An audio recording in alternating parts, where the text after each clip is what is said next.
Friends, तो हमारी तैयारी हो गई है पूजा की। अर्घ की तैयारी हो गई है जितिया का।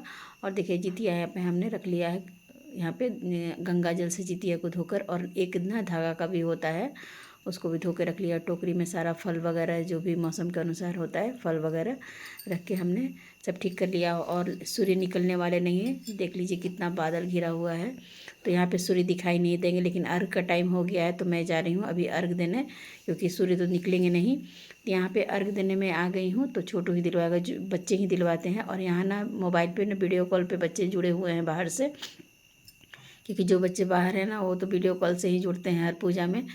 छोटू पास में तो वही अर्घ दिलवाएंगे, तो बच्चे ही दिलवाते हैं हमारे यहाँ ज्योति पुत्रिका में, या चौथ करते हैं उसमें भी। तो यहाँ पे छोटू भी नहा धो के हमारे साथ अर्घ दिलवा रहा है।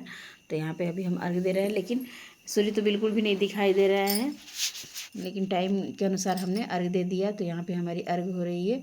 और यहाँ पे ना मुझे ना टोकरी बहुत मुश्किल से मिली, क्योंकि अर्घ देने के लिए या तो हमारे पास परात भी है, लेकिन मैं तो यहाँ लेकर आई नहीं थी, तो परात में होता है, नहीं तो फिर टोकरी में, बाँस की टोकरी में ही हम देते हैं अर्घ को। तो फाइनली मिल गया था, तो इसको भी हमने धो के रख दिया था दिन में ही, सुबह में ही। और अर्घ के पहले ही इसको कलर करना होता है, बिल्कुल वाइट नहीं रखा जाता है। तो देखिए हमने कलर भी थोड़ा थोड़ा लगा दिया था टोकरी में।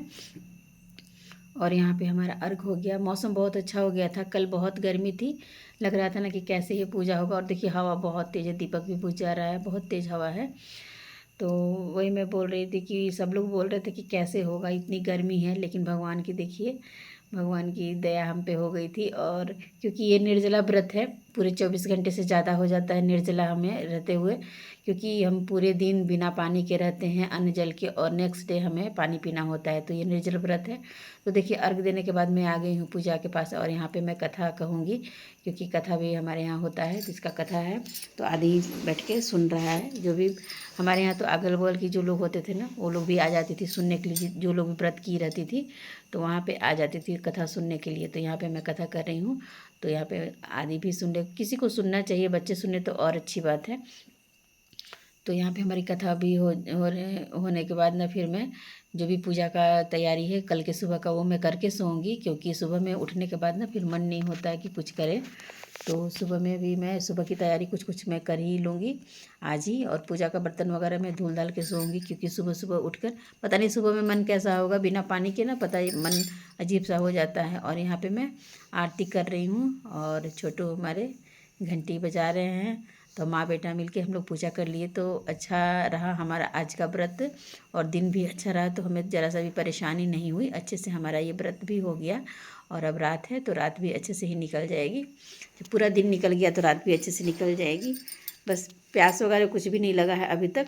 तो फ्रेंड्स हमारी पूजा हो गई, और अच्छे से पूजा हो गई। आज मौसम भी बहुत अच्छा हो गया था, और आज हमने सूट ही पहना था, क्योंकि हमने साड़ी वगैरह तैयार नहीं करवाया था।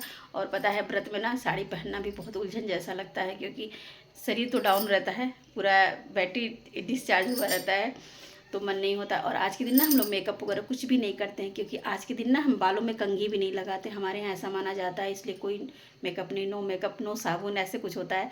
और हम लोग ना दातुन वगैरह भी नहीं करते हैं, ब्रश वगैरह ना कल रात में ही हम लोग खाना खाने के बाद जब सोने से पहले ब्रश वगैरह करके सोते हैं, क्योंकि नेक्स्ट डे हमें ब्रश भी नहीं करना होता है, सिर्फ उंगली से ऐसे ही हम लोग दांतों को साफ़ करते हैं। ऐसा है हमारे यहाँ, शुरू से हम करते आए हैं कि खर जीतिया बोला जाता है, कि जीतिया के दिन हमें मुंह में अपने कुछ भी नहीं डालना होता है।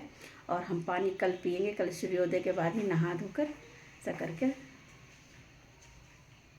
तो कल ही हम पानी वगैरह भी पिएंगे। तो चलिए फ्रेंड्स, कल की कुछ तैयारी करनी है उसको कर लेंगे। कुछ भिगोना वगैरह रहता है ना कल के लिए, तो वो सब चना वगैरह भिगोना है, तो वो मैं भिगोऊँगी, उड़द वगैरह कल के लिए तैयारी करके उसके बाद मैं सोऊंगी। और खाना वगैरह इन लोग का हमने बना दिया था, दिन में ही बना दिया था, क्योंकि मुझे पता था कि शाम होने के बाद फिर मन नहीं होगा। तभी हमारी पूजा पहनते हैं गले में जीतिया। तो पहले बच्चों को पहनाते, पूजा के टाइम में हमने पूजा पे रखा हुआ था, तो पहले बच्चों को पहनाते हैं और फिर माँ पहनती है। तो देखिए हमने छोटू को पहना दिया, यहाँ पे देखिए छोटू को हमने पहना दिया है जीतिया। अभी इसके बाद ना मैं पहनूंगी, छोटू पहन रखा है अभी मैं पहनूंगी।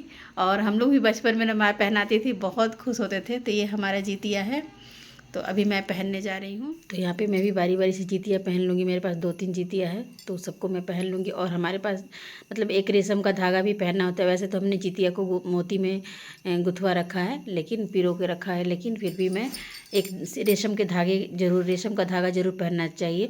और हमारे यहाँ ना खाली गला पानी भी नहीं पिया जाता है। जिस के बच्चे हैं ना, वो माँ ना कभी खाली गला पानी नहीं पीती है। तो गले में कुछ ना कुछ होना चाहिए। तो गले में इसलिए हम लोग हमेशा कुछ ना कुछ पहने ही रहते हैं। ऐसा नहीं रहता कि गला पूरा खाली रहता है, कभी भी नहीं रहता है। तो देखिए हमने जीतिया वगैरह पहन लिया और इसको पहने रहना चाहिए। लेकिन हम लोग कुछ दिन के बाद खोल देते हैं क्योंकि उलझन सी लगने लगती है। ऐसे गला खाली नहीं रखते हैं, कुछ ना कुछ तो पहनते हैं, लेकिन इतना सारा पहन के नहीं रहा जाता है। तो एक पहन के बाकी सब खोल के हम लोग रख देते हैं। तो वैसे चेन में पहनी रहती हूँ। तो यही था आज का छोटा सा ब्लॉग फ्रेंड्स। पसंद आए तो लाइक शेयर सब्सक्राइब जरूर कीजिएगा। चलिए फिर मिलते हैं, बाय बाय।